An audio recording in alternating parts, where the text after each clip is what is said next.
Este tamaño máis ou menos tiña un disco que a tripulación do Apolo 11 deixou na Lúa en 1969.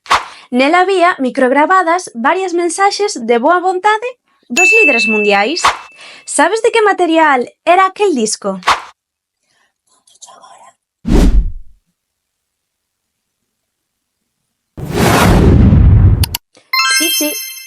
Sí, é o símbolo do silicio.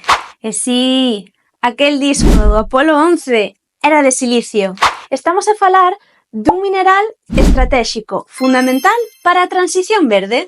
O silicio atopámolo, por exemplo, en moitas aliaxes, nos microchips, nos paneis solares ou na fibra óptica. É un dos elementos químicos máis abundantes na Terra e en Galicia temos reservas del na provincia da Coruña. Co silicio galego podemos avanzar na xeración de enerxía limpa, fortalecer a nosa economía e protexer o planeta.